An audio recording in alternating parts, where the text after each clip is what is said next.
November 2010, Dawit Kebede traveled to New York City to receive an International Press Freedom Award from the Committee to Protect Journalists. CPJ is an independent organization promoting press freedom worldwide by defending the rights of journalists to report the truth. By continuing to report from Ethiopia, he jeopardizes his own safety, but he sees what he does as just part of who he is, nothing special. When CPJ asked me to explain three things people should know about me, the first thing is I cannot live without the profession I have now. And the second thing is, unless it becomes a matter of, it's a question of life and death, I will never live in Ethiopia. So the third thing is I'm not an opposition. Whatever, if I believe anything for the betterment of this nation, I will never stop. I will never hesitate from criticizing for the betterment of the nation. Whatever regime can have the power, but this is my ultimate choice here. A choice that doesn't come without risk in a regime that's been rated as one of the worst when it comes to press freedom. Well, the state of press in today's Ethiopia is under a climate of fear. When we compare it with before the 2005 election, it's totally different things. Relatively, there was the freedom of expression before 2005 Ethiopian general election, and after the 2005 election,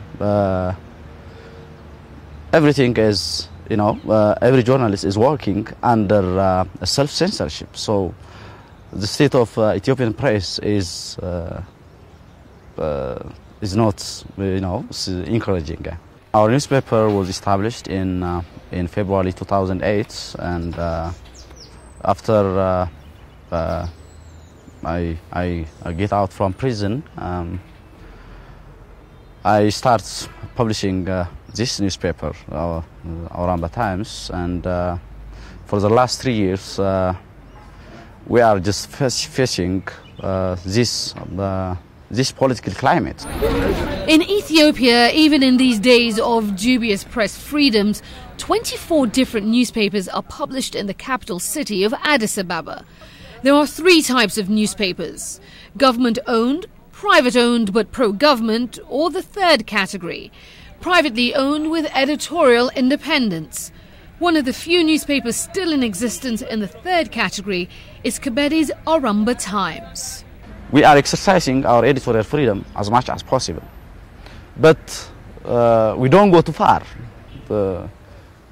We think twice when we do something, because there are issues that critically anger the government. So we never touch such issues. For example, the new legislative, the anti-terrorism proclamation, clearly states that directly or indirectly, promoting terrorism is punishable to 20 years and 25 years in prison. So the funny thing on the article says, if a newspaper, if it's considered to be as it's the promotion for terrorist organization, so you can insult those terrorist organizations. Even though you insult those terrorist organizations, if they interpreted it as it's a promotion and as encouraging for those terrorists, that's punishable by 20 years and above. So the article is open for interpretation. That's a problem. You don't have the right to insult those organizations, because sometimes insulting can be interpreted as a promotion. You are indirectly promoting them by insulting, so they can interpret it. So this is one of the legislatives that undermine the freedom of speech in this country.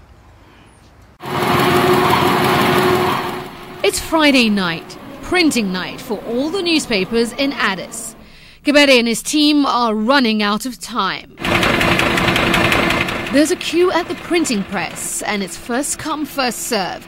Only one press is operational in the city, and it's owned by the government, adding another layer of official scrutiny to the process. All newspapers circulated in this nation are printed under this printing press. So it has its own impact. That means this indirect censorship, because they might have to see it before they block its distribution. That means they regularly see its content before its publication. So this is the problem. The funny thing is, our newspaper is the second largest newspaper in terms of circulation, but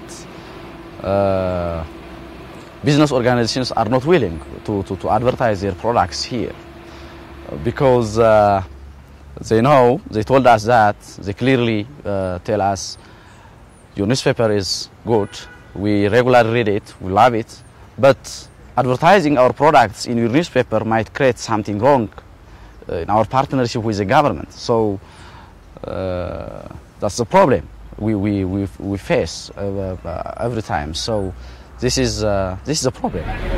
The main income of the newspaper is the income that earned from advertising. It's clear, but unfortunately this is not happening here. We are not proposing the political leaders for the people, but just we are providing information. That's what's going on in each political party. What is the ruling party doing? What's the government doing? And what is the situation of the opposition? And so it's up to the general public to decide. But behind its decision, we have to provide the crucial information. That's what we regularly do. Next, strong thoughts about his country's choices. Economic growth without basic democratic freedom is unworkable.